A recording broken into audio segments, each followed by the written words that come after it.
Hi, it's Danielle with Hollywood Breakthrough, and today we have an amazing guest. We have an author, feature writer, screenwriter, Sterling Anderson. Sir, thank you so much for coming on the show.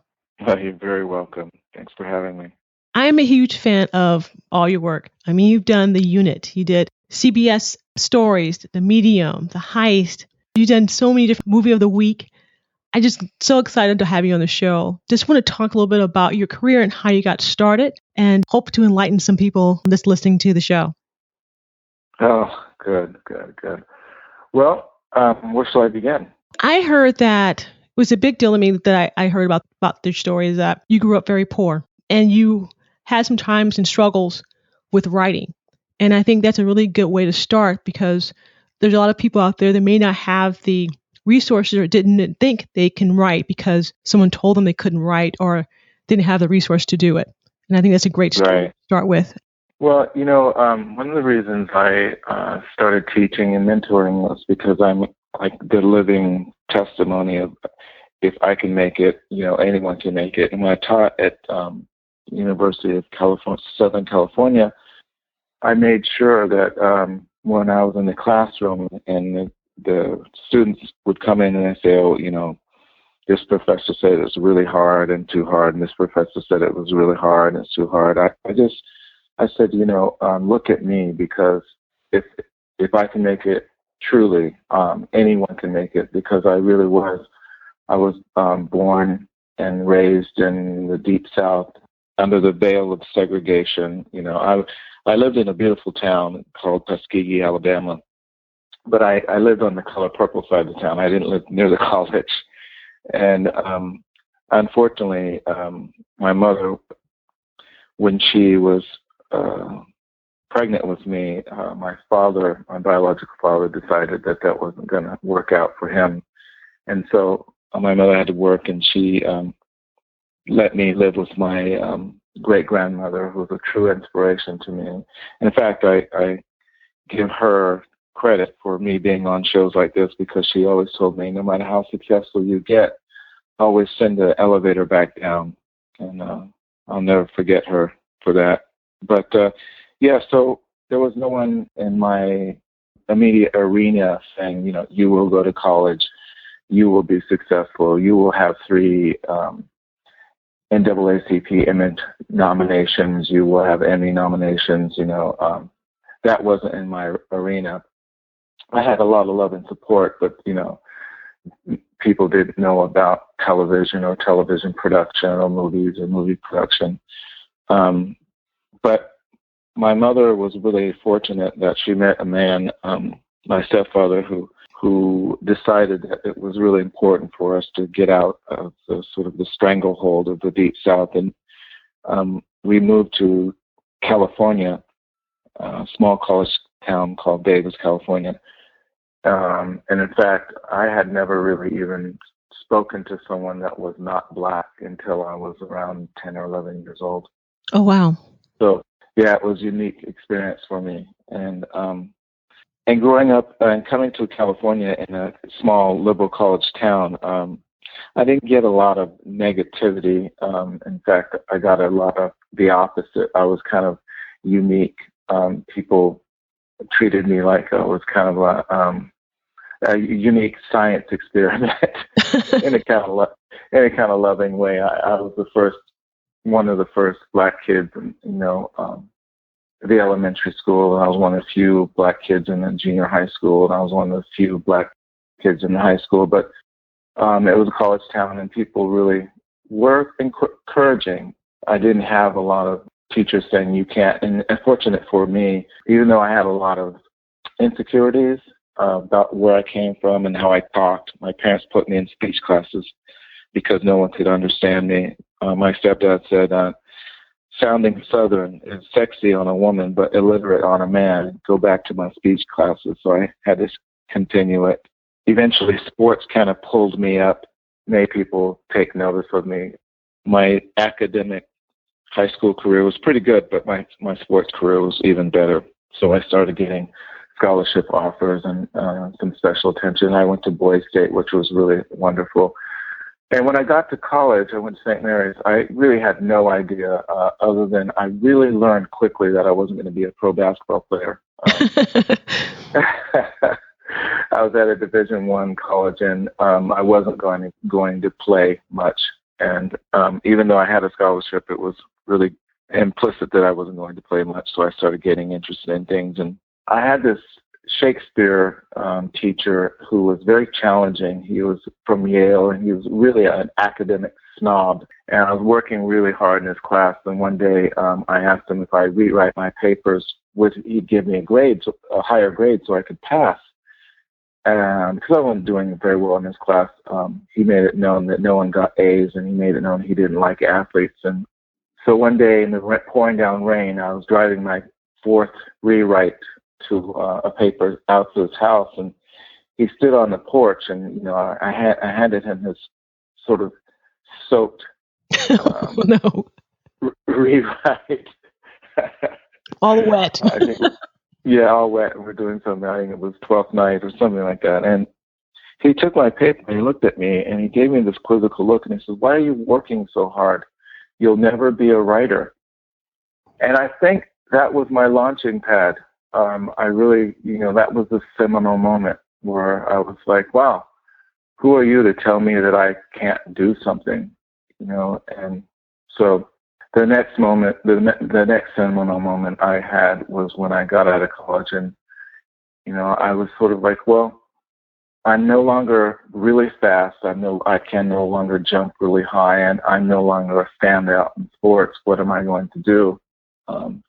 And I decided right then and there that I would do something. Everything that I did, I do it because I was interested in it, not because I had to, which gave me a lot of difficulty because it introduced to me that I was going to be not someone that was going to, be a 9 to 5, punch your ticket.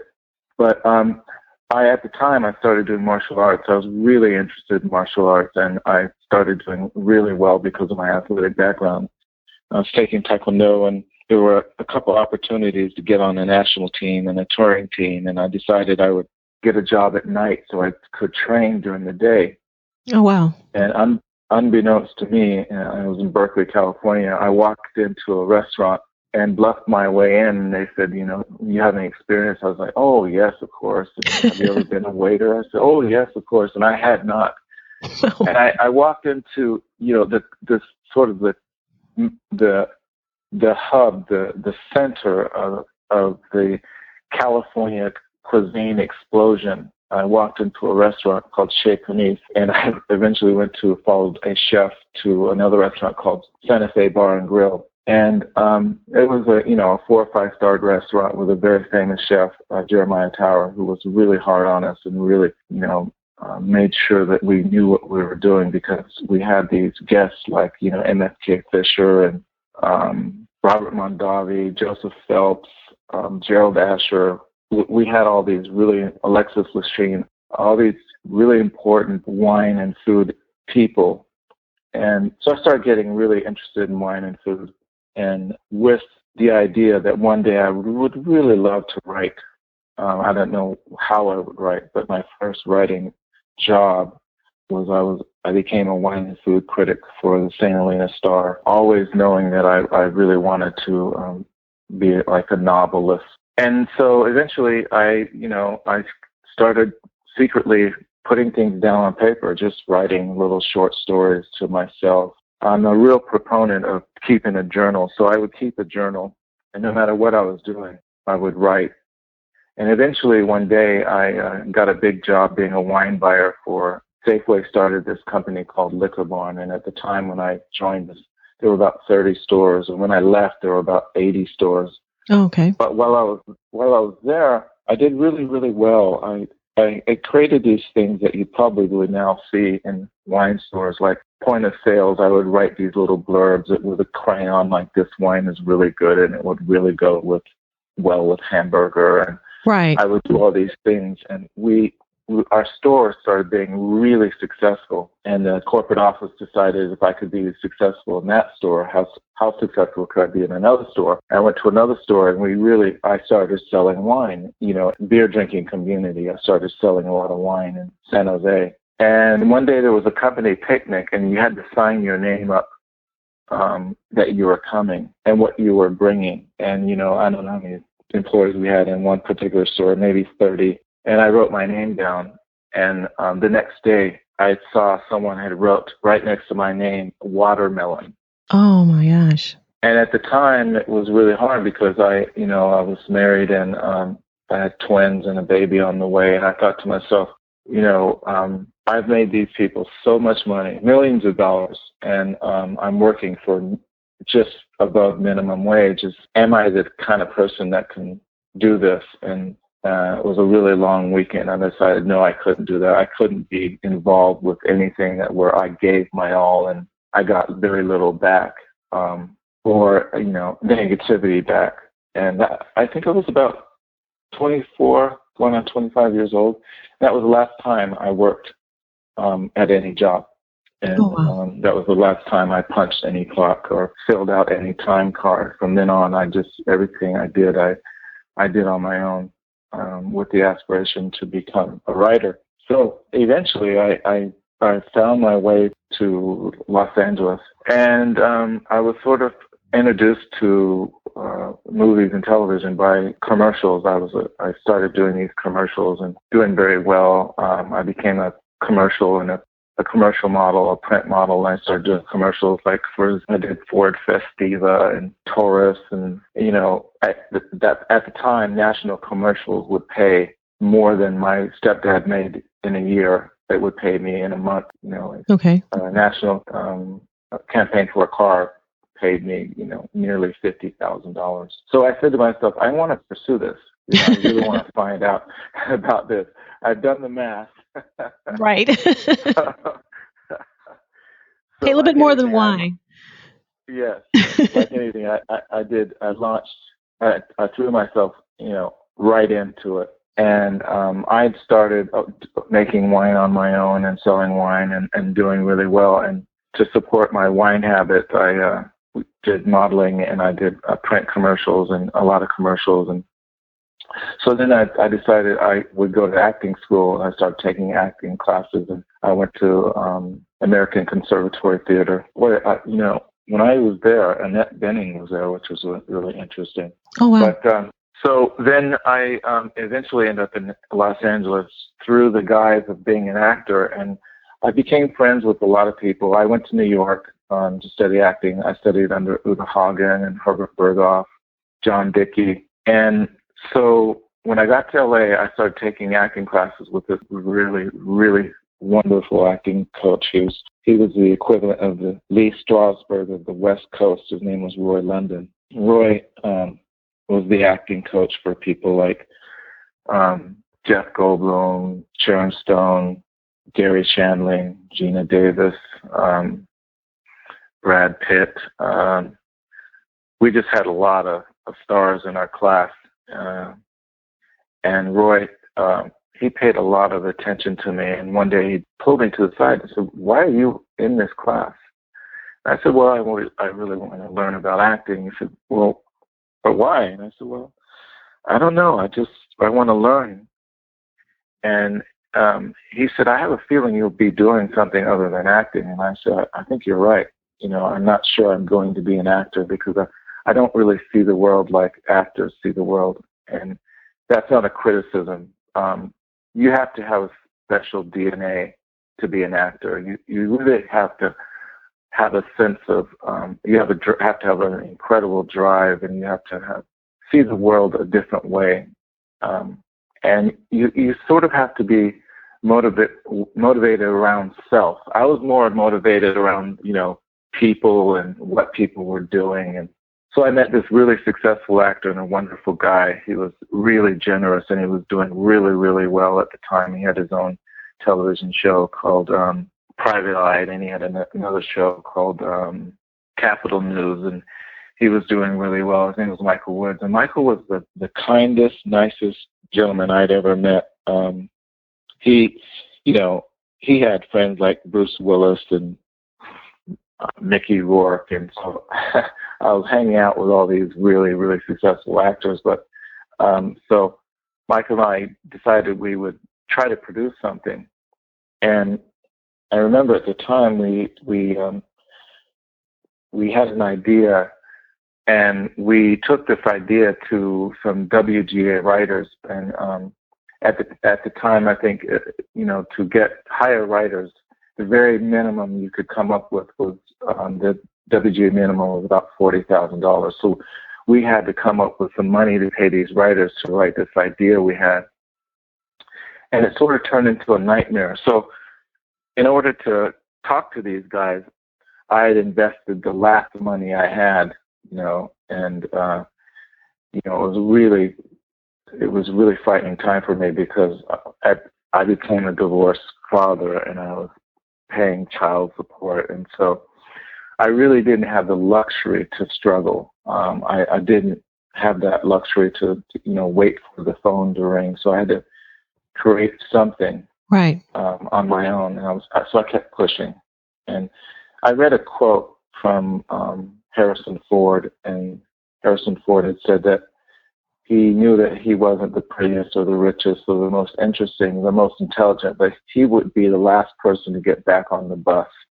And I said, that's how I'm going to look at it. And I tell my students today that it's really incredible, because I was so blind with ambition, but I decided this was going to be my career. I wasn't going to just dabble, which is the misnomer of our career. People say it's really, really hard to be a screenwriter or an actor or a director. And so many people fail at it. And that's not so true. The truth is that so many people dabble at it. I see. People don't dabble at being a lawyer. People don't dabble at being a police officer, and they don't dabble at being a doctor. People go to medical school or law school, and they commit. They say, this, by hook or crook, I'm going to make this work. Being a dentist. But in the movie business, people will write one script and quit, or take one acting class and quit, or do one commercial and quit. And if rejection doesn't fuel your fire or make you more determined, it is a hard business. So I eventually wrote a screenplay, and I was surrounded by a bunch of really successful actors, and I was friends with people like Michael Grant, Michael Woods, Luke Perry, and I showed someone a screenplay of mine who was actually an agent at ICM, and he called me. He said he read my screenplay, and I said, "What do you think?" He said it was horrible. Oh no. So I said, "Okay, well, I don't really have a choice. I have to keep going, because I'm a divorced father. I have kids every other weekend, and I have child support, and I just have to keep going and push and push." And so I wrote another screenplay and another screenplay, and eventually I wrote the screenplay, and I asked my friend, "Don't show it to anybody. They promise you won't show it to anybody." And of course, Micah showed it to someone. I got a phone call from someone. I met a woman named Sharona Faye, who was just starting something that no one had ever started, and she was doing something called literary management. No one really knew what that was at the time, but because writers didn't have managers, writers just had agents, and so this woman, this wonderful woman, Sharona, she said, "You are an excellent writer, and I can get you meetings." And from there, I started getting meetings, and from there, I started getting these little tiny rewrite jobs.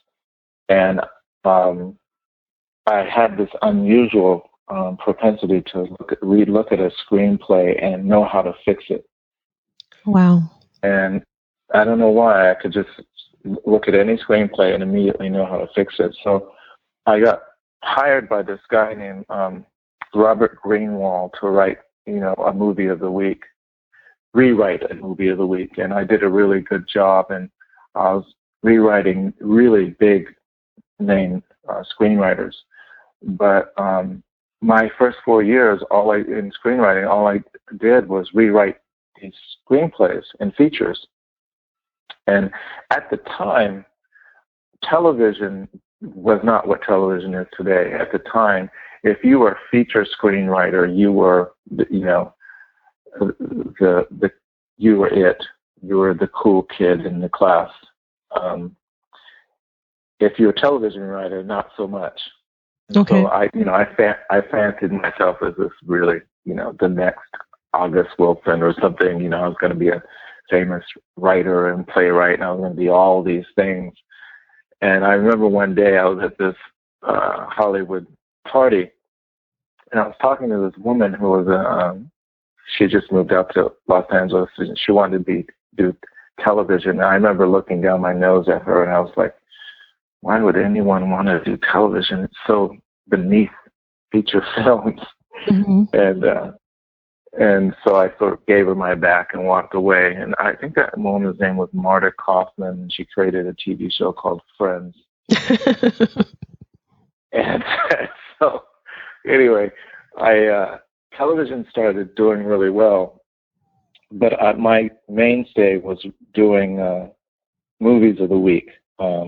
That was my bread and butter. I did 3 to 4 movies a week, and it was enough for me to, you know, pay bills, buy a home, start doing well. And then with the advent of reality television and a couple other things that happened, movies of the week disappeared, went away overnight.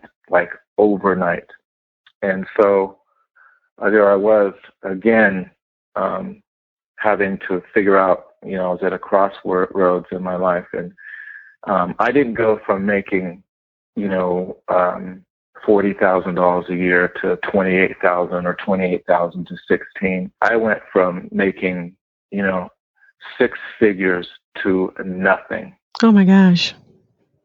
And by now the kids were older and, you know, having aspirations of going to college, and now I had a mortgage payment. And like I said, I went from 6 figures to absolutely nothing. And there was a real big time of panic. And so I went to my mentor and I said, Robert Greenwald, I said, you know, I'm going to need to get a job. I'll work at UPS. I'll do anything. And he said to me, you know, you're a writer and you've been spending all these years perfecting your craft. You are a writer. Go write. And I'll never forget that. I was like, yeah, but like, dude, I need a job. Right. And so he said, so I actually got up in the morning one day and I was in the line at UPS at 6 in the morning. And I was filling out this job application with, you know, 60 other people in the cold of the morning. And I realized that if I got this job, I was going to make about $150 a week, which at the time wasn't even going to pay my phone bill. And I had bought a house from a really incredible woman. Her name was Arlene Klasky. And Arlene and her ex-husband, Gabor, had started this animation company. They created TV shows like Rugrats, The Thornberrys. They were involved with The Simpsons. It was kind of convoluted, and it's still unclear how but they were involved with The Simpsons. Uh-huh. Anyway, they became really successful, and I had bought Arlene's house. So I called Arlene. I said, you know, I have no money. I have no money coming in. I stood in line at UPS. I realized I couldn't do it. Is there anything, you know, that you could do with a television writer? And she said, absolutely, come on down. And I dropped a note off to her at noon time, and I was in her office, I think, that afternoon at 3.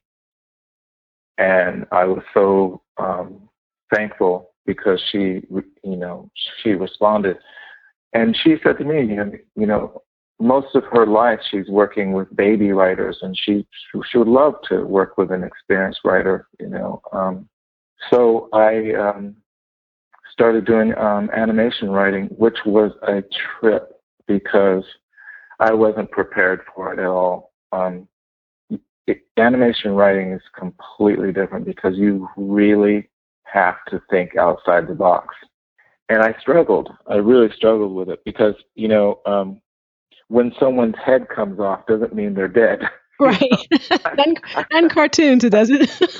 Yeah, exactly. So I used to joke with my friends. I said, gosh, it's too bad I don't smoke marijuana because, I could really use the help.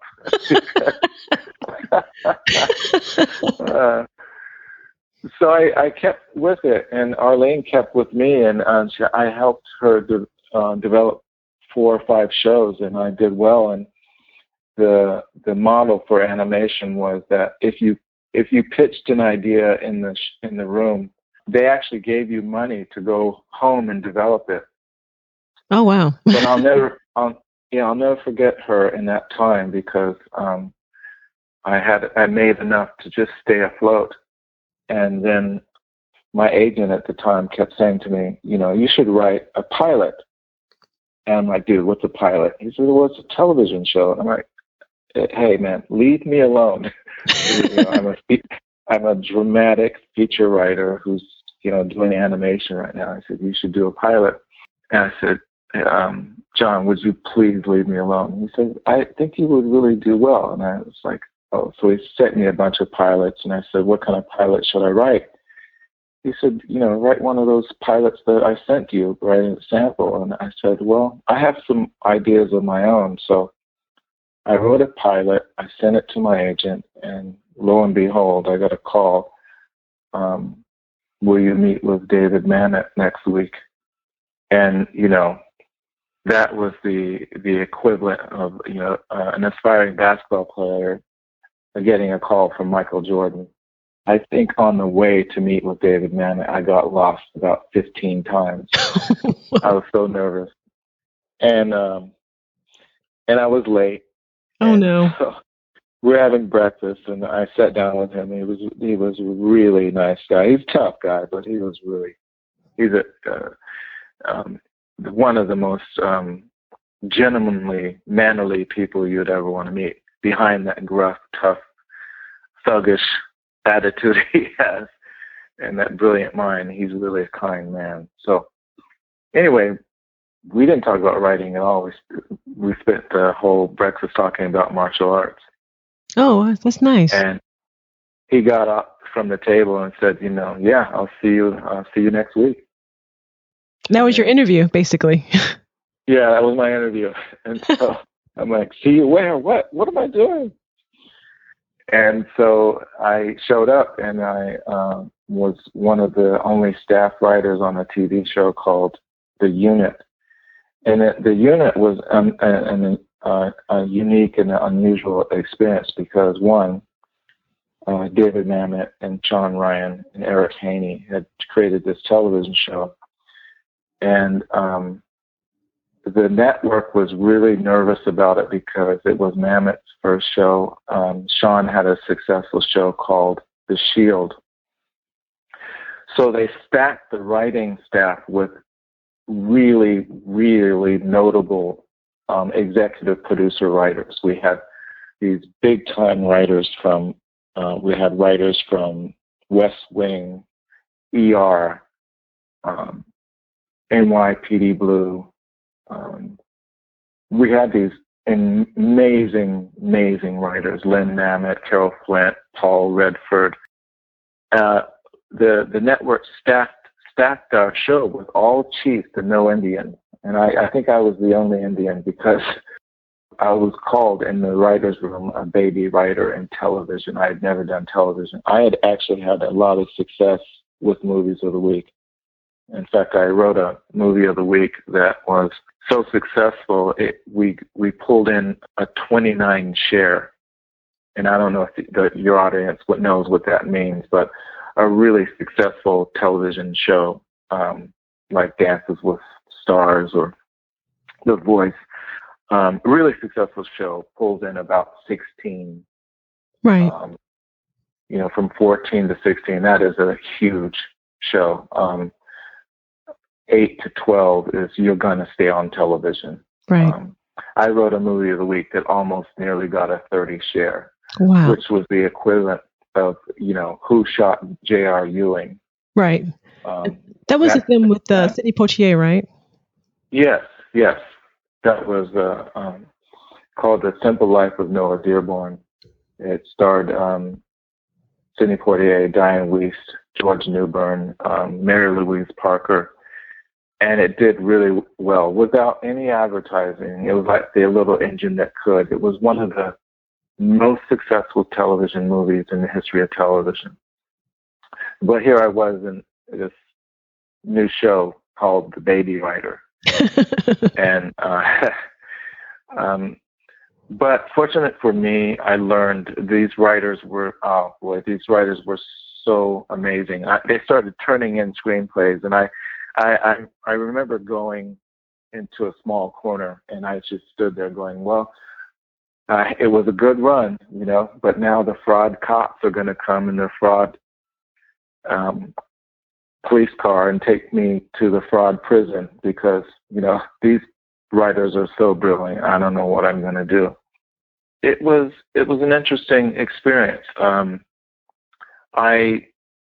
first screenplay, what David and Sean let us do, which not all television shows let you do this, but David and Sean let the writers for each episode produce their own episode, which meant you wrote your episode, you sat in the notes with the network and the studio, then you went to the casting, you got in the bus to go to tech scout, location scout, find out where you're going to shoot your episode, all the exteriors, because we had a stage. And then you had to go to the set and sit with your show while they were filming for 8 days. Oh, wow. And so it was really, it was just amazing. I learned so much. My learning curve was so large that, I pretty much excelled. I did really, really well. And I learned things that, like by being in the editing room, those guys are like the most amazing writers in the world because, they take your screenplay and they put it together and make it make sense. So I got into television and I was spoiled because, I was on the show. The Unit was a great show. I mean, that was the show to watch on TV. I love The Unit. Yeah, it was a great cast, amazing writers, and David was really generous with me. I was the only writer in the first year that got to write sole episodes other than David, which got me in a lot of trouble with the other writers.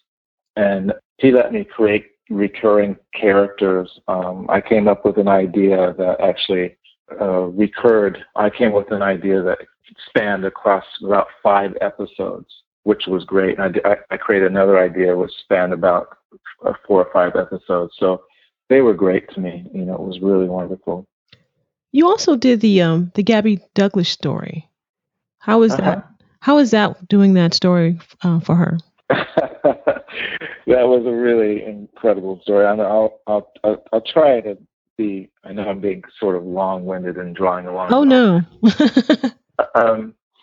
I was sitting in Toronto with my wife, who fancies herself as an expert at the Olympic Games, and she probably is. And she said, come sit down. You're going to watch the Olympics with me. And I was like, being my normal, anal, stressed out person. I've got to write. And so she said, no, sit down. I really want you to watch she loves figure skating. She loves gymnastics and track and field. And so we're watching the gymnastics, and I pointed to this little black girl and I said, she's going to win. And my wife said, she furrowed her brow, as only black women can do, and gave me that cross look. And I said, well, she said, how do you know she's going to win? I said, her mistakes are beautiful. And she, gave me that cross look and folded her arms and said, just watch, will you please? So then about 2 months later, after she had won, I got this telephone call from Lifetime television, and a producer, Lizette Braun and Philip Krupp, they had gotten the rights to the Gabby Douglas story. And I was like, you're kidding me. And they said, yeah, it's not going to be easy. We really need sort of a seasoned pro to navigate through this because there's some inherent obstacles with this project. Yeah, so we started working, and boy, I wrote draft after draft after draft, and they were having contract problems, but I kept the machine going. I wrote draft after draft after draft, and as a writer, it's really fun because when you get an assignment like Dance Theater of Harlem or the Louis Armstrong story or the Gabby Douglas story, you have to become an expert on that subject matter. So I had to learn all there was to learn about gymnastics, from the very basics to kip up to all the way through to all these advanced moves and training. And so I did a bunch of research, and it was a story that wasn't very hard to write, really, because it was a story of triumph, and it was an amazing story of a mother who, through all obstacles, sort of like my own life, made it possible for her daughter to be where she was. And like my own mother, I told Natalie Hawkins, I told Gabby's mother, I said, what really resonated for me, and the reason I knew I was the right writer on this project was Natalie, like my own mom, Natalie's journey to get Gabby where she got to was a lot longer than Gabby's journey to get there. And my own mother's journey and my stepfather's journey to get me from, the demons of the deep South and abject poverty to Davis, California, to St. Mary's College. Their journey to get me to where I am today was a lot longer and harder than my journey to get myself here, because both my parents dealt with segregation, colored only fountains, and so that story just really, I had lived it. I had lived with that exact same story, so it really resonated for me, and it was really truly a gift to work on that. And we got to get director who actually directed The Simple Life of Noah Dearborn to direct the film, and so it was bound to be successful. You went through a lot of different obstacles growing up and in college. How hard or how easy was it for you to kind of get yourself up and keep going? Well, very hard.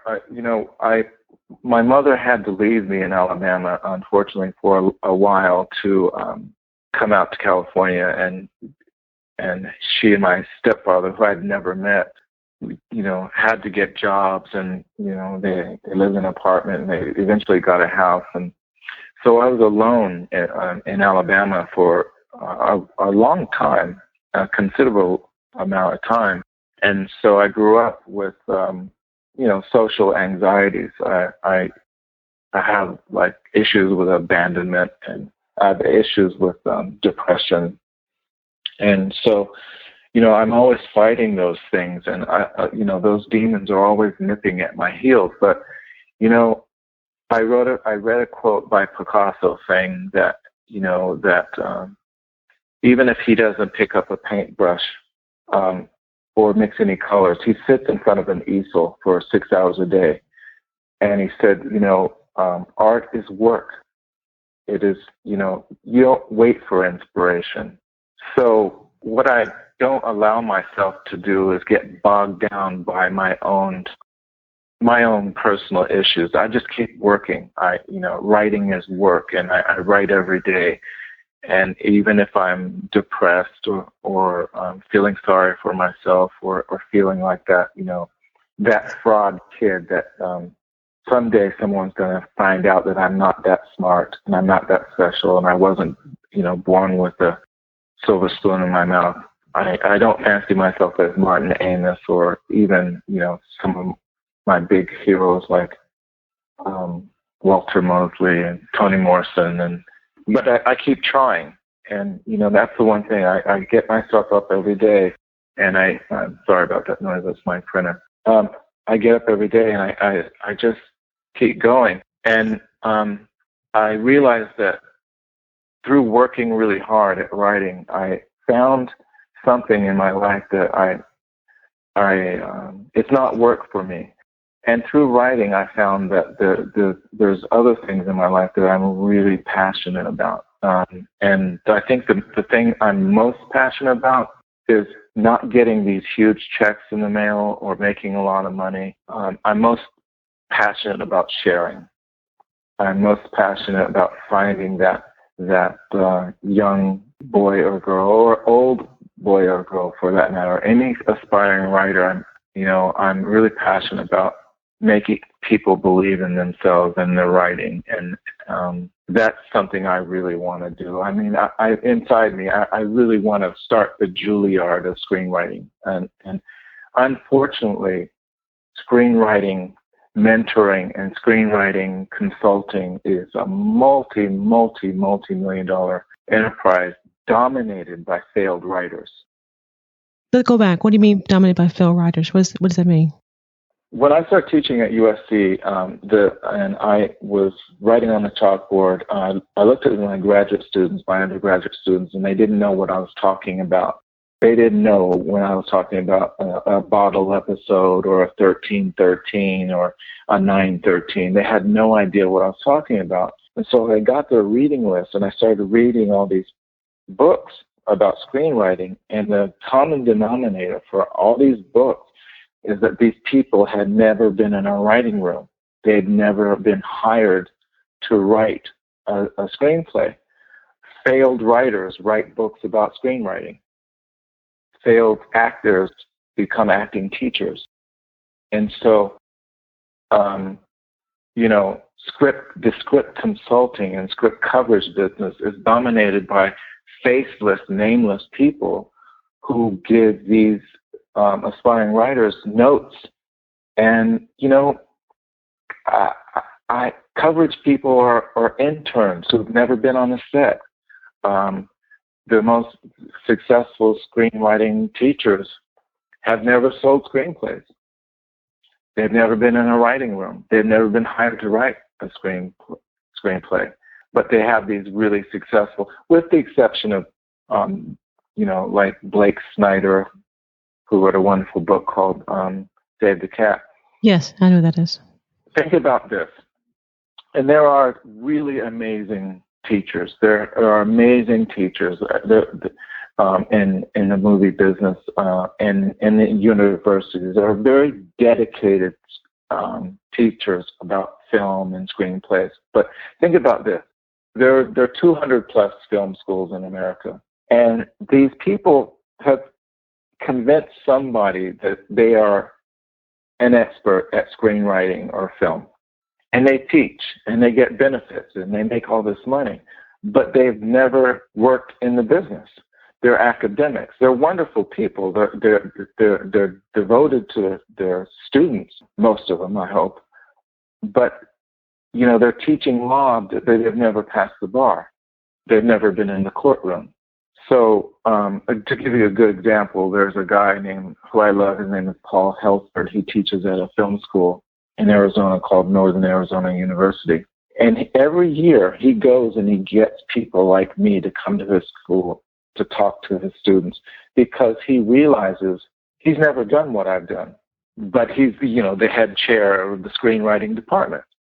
But mostly when I go to colleges, Columbia University, NYU, USC, UCLA, mostly those professors, as dedicated as they are, they have not been in a room with David Mamet and been screamed at and been told, rewrite your episode by noon or you're fired. They've never been in that situation. They've been sheltered by academics, the idea and the theory of screenwriting, the theory of filmmaking. So when I go to these universities, a lot of these professors, they're afraid that I'm going to out them. And the truth is, I'm not there to out them. I'm there to help them teach better. And, people like Paul Helford, he understands that. A woman named Rude, who used to teach at the Sedona Film School, she understood that. But what do you think about, my interview is coming up with Jennifer Garisanti, Grisanti. Oh, Jennifer Grisanti is one of the few legitimate, good. wonderful. Yeah. You're scaring me for a second. Okay, good. Tell her I said hello. Okay. Jen hired me to be the writer on Medium. Oh, wow. Yes. She is one of my mentors. She hired me. She recruited me to go leave the unit to go to Medium. She's the real deal. She's one of the only three. Okay. But she is the real deal, Holy Spirit, and she's a great person.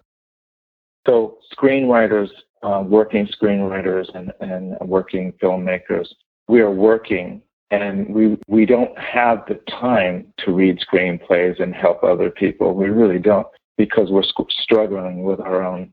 I'm in the middle of a project that's so difficult because we're having contract struggles and negotiations, and we're trying to put a budget together. We're trying to find financing, and this movie will get made, but it's not easy. Yet I still turn around and I will take calls from ex-students, and I will sit down with and read screenplays, and hopefully find that next person. And all that I want is to find that one kid, that one person or that one man who will stand up on that stage one day and say, I'd like to thank Sterling Anderson for, because I'll tell you, to me, the worst human condition in the world is not necessarily poverty or war or unemployment. The worst human condition is not to be seen or heard. And to me, if I can help people be seen or heard, then, my time on this planet will, have been worthwhile, right? Right. And is that why you wrote your book, Beyond Screenwriting and the Writing Without Fear? Yeah, exactly. I wanted to give people behind-the-scenes glimpse at my struggles, my shortcomings. I just wrote a follow-up to the Beyond Screenwriting. It's kind of Beyond Screenwriting too. It's called Go to Script. I changed the title because Go to Script is the most magical thing that a screenwriter can hear. That means you've been commissioned to start writing. So Go to Script is a follow-up to Beyond Screenwriting. And when I wrote Beyond Screenwriting and finished it and got it put together and pressed, I sat there and I went, oh, I forgot this, I forgot that, I forgot this. So I sat down and I wrote, 8, 9, 10 new chapters that I thought would be really beneficial for aspiring writers. How important, 1 hour pilots, how important is that for a new writer to try to be involved in? Well, I think it's the shortest path to being a successful writer. No one told me when I was first coming up, but this is absolute truth. Film is the director's medium, and television is the writer's medium. And now, as I mentioned earlier, now that film and television are on par with each other, right. When I first started, we didn't have shows like The Sopranos or Breaking Bad or, Modern Family or The Good Wife. We didn't have these incredible shows. And now these incredible shows are like mini movies. Game of Thrones. We didn't have those shows when I first started. So I think television has probably equaled and it's probably surpassed feature films. So, but in television, if the writer is king, the writer gets on an episode and he gets bumped up every year, and he gets to go from a staff writer to a producer to an executive producer. If you create a show, you stay with that show, and you are the power of that show.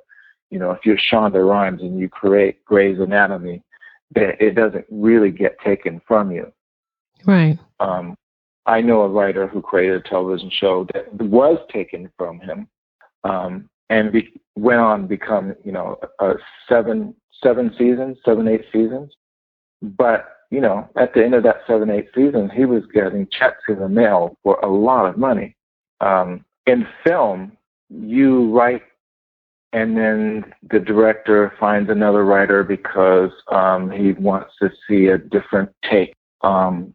You're expendable, unfortunately. And the director is king. The director, there's a great story about a friend of mine, Richard LeGraveness. He wrote a screenplay for a book adaptation called Bridges in Madison County. The director came in, fired him, brought in all of his own writers, and Richard was completely out of luck. And lo and behold, another director came in, Clint Eastwood, found Richard's screenplay and said, "Oh, we're going to shoot this movie." Well, that happens every day in film. It doesn't happen in the television business. So to answer your question, pilots are really important because it's a calling card to get on a show. Every year, there's about 150 new shows bought. And of those 150 new shows, maybe 30 make it to the air. And out of those 30 shows that make it to the air, maybe 8 to 10 make it on, to get picked up. Right. So that's about 80 to 100 new writing jobs every year. So, my advice to young or, I use the word young only as in new. You can be a young screenwriter and be 80 years old. But my encouragement to young writers is to write pilots, because even if your pilot doesn't get sold and you nail it and it's good, someone's going to read it and go, "I want that writer on this show." That's what happened to me. And that's what happens every, pilot season for young writers. What do you think about some of there's Netflix and Amazon doing, TV series, things of that sort. Are you watching those type of films and TVs? Oh, absolutely. Binge watching? Absolutely. So what are you watching right now? I'm wondering, what is the great Sterling Anderson watching right now? What are you watching? Well, there were some shows that, I have to watch because my wife is watching and she wants me to spend time with her, like House of Cards and Scandal. Boy, Scandal is crack for women. That show. The main character is powerful, and the most powerful person in the world is in love with her, and she gets to do what she wants. I'm like, yeah, that's crack for women. Game of Thrones was incredible. We watch Modern Family together. We watch The Good Wives. I am really in love with the British television shows, like Cumberbatch and Sherlock Holmes is one of the greatest shows I've ever seen in my life. I love Doc Martin, Called Midway. I love what Ricky Gervais does. He did a show called Extras, and he did a brilliant show called Derek. Brilliant show. And so there are lists of British shows that I watch religiously, and I binge watch because I discovered them, and so I have to watch them all. Right. But I think Empire is a great new show. But to answer your question about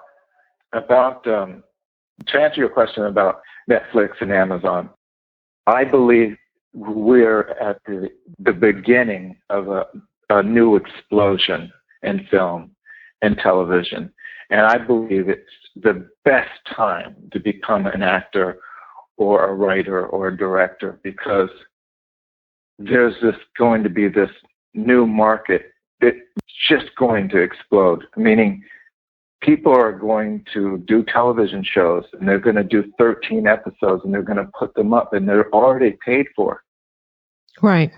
And, the advantage of cable television, like I talked to a top executive at Starz Network. She said, we work with A-list people. We really don't have any constraints because our members, she said, we have 10 million members that don't even know they have Starz. And so Starz is being publicly financed. And so, yeah, they're going to be doing all these great movies. And I think the same thing's going to happen with Amazon and Netflix and all the other new cable entities, because an actor is going to get to do 12 shows. So whether those 12 shows make it or not, that actor, that writer, that director is going to get a lot of exposure to do other work. And there's going to be a lot more jobs and a lot more, possibilities. I think it's a really exciting time. Every 10 years or so, all the writers and producers say it's doomsday, but I not at all. I think that's not going to happen. It's just going to get better and better. Are you going back to TV writing something, or what are you doing right now? Can you talk about it? Well, right now I've been following around Benji Molina. We're working on a story that's an incredible story. Benji Molina's father, Benjamin Molina, is a Puerto Rican man who was a Hall of Fame baseball player, and he gave up his own career and cut down a sugarcane field to build a baseball diamond to get kids off the streets. And from that baseball diamond came perennial all-stars and Hall of Fame baseball players.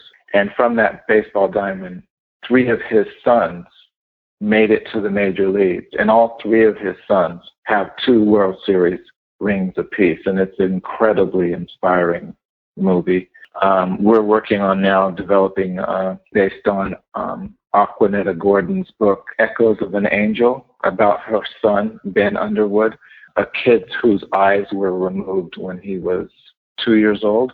And the kid was so brilliant that he taught himself echolocation. He taught himself how to see by making noises. So he learned how to see like a dolphin or a bat. And this kid with no eyes could ride a bicycle, skateboard, walk to school. Unfortunately, Ben's cancer came back, and what would have been Ben's 17th birthday, Stevie Wonder sang at his funeral. It was an amazing story about an amazing mother and son. We're trying to put together this story that is close to my heart, because I wrote a book about it. I actually wrote a novel about it. It's called 5 Seconds to Go. It's about a kid that was supposed to be the next great basketball player, and he got hurt in high school and had a career-ending injury. So he was not going to be the next LeBron James. And so the kid, amongst all these obstacles and depression, had to reinvent himself and find a way to get to college. And he ends up teaching at a middle school basketball to privileged, spoiled, ill-mannered, who he teaches manners and how to play basketball, and they end up winning the city championship. It's a great coming-of-age movie. And so, we're trying to get all these things. And then amongst all those things, I'm reading screenplays and trying to find, new projects, and I'm mentoring. And like I said, the things that I'm most passionate about. I went last week or a couple weeks ago to speak at a middle school, Sacramento, called Einstein, and I got to talk to 13 and 14 years olds about writing, and these kids were just alert and inspired and quizzical. And I left there. I was there all day. I left there with a trail of kids following me to my car, saying they're going to be writers. And, oh wow, great feeling. That's how I get my reward. What are some common mistakes that you think writers are doing right now? Mistakes? Well, my agent told me a long time ago, he just wished that his clients would write. So they're not writing enough. You're not writing enough. I think that the mistake writers, I mentored a couple young writers who are doing phenomenally well now. They wrote a screenplay, and they were really frustrated. It's a really good screenplay, and I helped them through it, and it never sold. And I said, look, your screenplay will be sold one day. One day it will, but just keep writing. Create an inventory. Like Lawrence Kasdan, after so many years, Lawrence Kasdan went back and wrote and directed the first screenplay he ever wrote 20 years later. And it was called The Bodyguard, and it was starred Kevin Costner. You know, these things come around, but you have to build up an inventory, especially in television, because every year they're looking for writers with a sample, a new doctor show or a police procedural or a comedy. So if you have those things in your arsenal, it ups your chances of getting a job. That makes sense. Another big mistake, I think one of the most important mistakes that writers don't realize is about speed. When someone says, I wrote this brilliant screenplay, and they say, it took me 10 years to write, I say, well, you're not going to have an easy time making it as a screenwriter. Because when you're on a television show and you have to write your episode, you get 5 days to turn in a polished, 60-page screenplay. Or when you get hired to write a feature film, you only get 4 to 6 to 8 weeks, to turn in a polished first draft. So when you write with speed. Only give yourself 2 months to write a feature film. Only give yourself a maximum of 2 weeks to write a pilot. Don't sit and go, oh, I have this great idea for a pilot and take 6 months to write it. Because when you get on a show and it's your time, if you can't turn in your episode within a week or 2 weeks at the most, you're off the show. Wow. Those are great tips. Mr. Anderson, thank you so much for coming on Hollywood Breakthrough. We're going to have your links to your Twitter, to your website, and also to your books online where people can purchase those for you. And I appreciate you so much. Well, thank you. I'm available and reach out to me. And, if I can't help that week, you can best bet I will help the following week or, the week after that. I want to say thank you so much for coming on Hollywood Breakthrough. It was just amazing listening to you. Thank you for having me. Okay.